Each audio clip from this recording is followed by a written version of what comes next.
Now, female genital mutilation is internationally recognized as a harmful practice and a violation of rights of women and girls to physical integrity and freedom from injury and coercion. Now, recent estimates suggest that at least 200 million girls and women have undergone female genital mutilation in more than 30 countries where the practice is concentrated. An estimated 4 million girls are considered to be at risk of experiencing female genital mutilation each year, which is predicted to rise to 4.6 million girls per year, given the high population growth rates in countries where there is a high prevalence. In 2017, representatives of different countries in Africa gathered in Mombasa, Kenya to discuss strengthen coordination and cooperation to eliminate the vice. This week, another meeting will be held here in Kampala on the same matter. So in the studio tonight to help us understand the state of affairs, but also what government is doing, is the State Minister for Gender and Culture, the Honorable Peace Mutuuzo. You're very welcome, ma'am. Thank you so much. Thank you for coming through. Sure. So 4 million girls at risk per year, and that means a very bad state of affairs. True. And now, because of COVID-19, our gains, unfortunately, have been lost. The gains were made for over 20 years.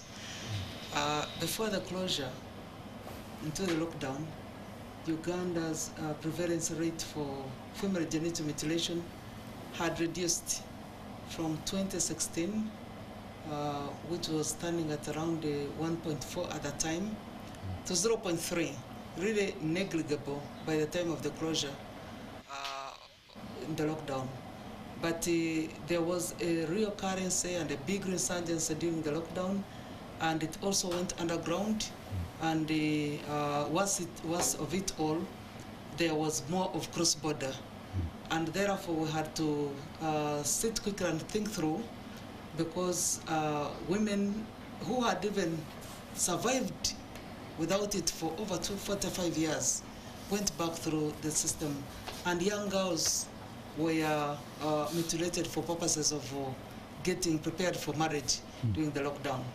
So we are now holding a meeting, a cross-border meeting, with the Republic of Kenya, Somalia, Tanzania, Ethiopia, and we are hosting them in Munyonyo from 24th today to tomorrow, 25th.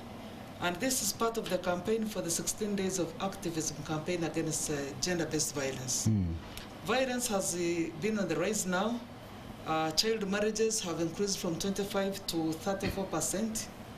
Violence against women has increased from around 20% to now 56%. Women who lost jobs from permanent employment before the lockdown were standing at around 70, but now it has gone down to 20%, and that is really terrible.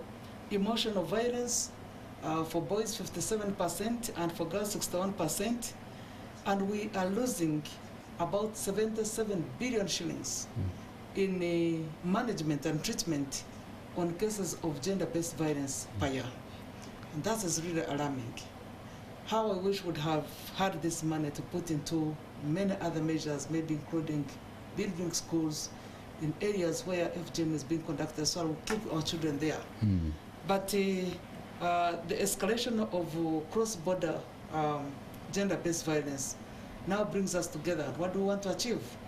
Our intention is to ensure that we are now into discussions of enactment of a law that we reprimand the perpetrators of gender-based violence, because previously they would run to Kenya, and since somebody has to answer charges in an area where a crime has occurred, it would be difficult for the Ugandans who have had their mutilations done in Kenya to come and answer charges here.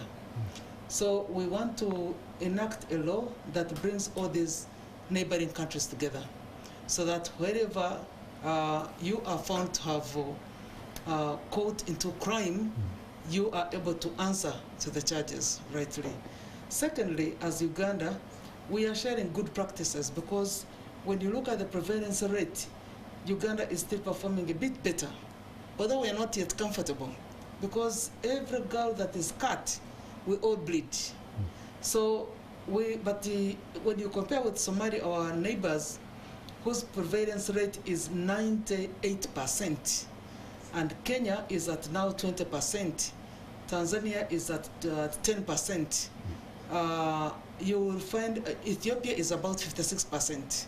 So you'll find us having more to do to learn from our counterparts. And this is exactly what we are sharing. Thank you very much. And so, Honorable Minister, let's talk about monitoring from the side of government. How do you get these numbers? How is the monitoring done? How do you record cases? Because you really mentioned alarming numbers indeed. And I was looking at figures for this year that came out this year, which are at about 4,000, a drop of about 1,000 from 5,000. Yeah. How do we do monitoring, and how do we get these cases recorded, and do we have enough resources going into doing that job to make sure that the ground is really healthy? We have monitoring mechanisms because we have surveillance task forces at the border area where we get to notice or suspect girls who are going for maybe into the markets, and sometimes there is a group of people that follows them up.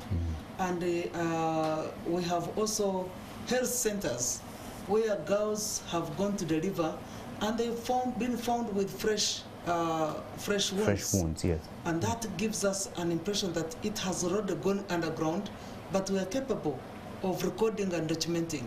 And that's how we're able to realize that while it went underground, now it is our time now not to be comfortable. That since we had gone to 0.3%, the whole cultural attitude has got to change. Yes, thank you very much. And as we, because I'm told that time is really going out, you dedicated 16 days of activism for, against the vice, gender-based violence, to protect females from that. And then there is a conference that is happening in Kampala. Just brief in 2 words, what do we hope to achieve in this? Every 25th of November to the 10th of December, we have an activism campaign against gender-based violence, and we work with the faith-based organizations. And this time we're going to launch this campaign in Amaji Primary School in Oyam at Kamdin, in Kamdin County. And we shall have national dialogues with the faith-based organization and the cultural leaders to ensure that we set the tone and discussion. We have media talk shows, and we also want to encourage the media to support us and to work closely with us, and also to raise the campaign and the voices. That's why we called you here, Honorable Minister. Thank you. Really very grateful. Thank you very much, Mutuuzo, Honorable Minister, for visiting us. And though it's a very short time, we'll definitely be giving you more airtime to come and through the 16 days and educate Ugandans on the matter. Thank you very much. We're going to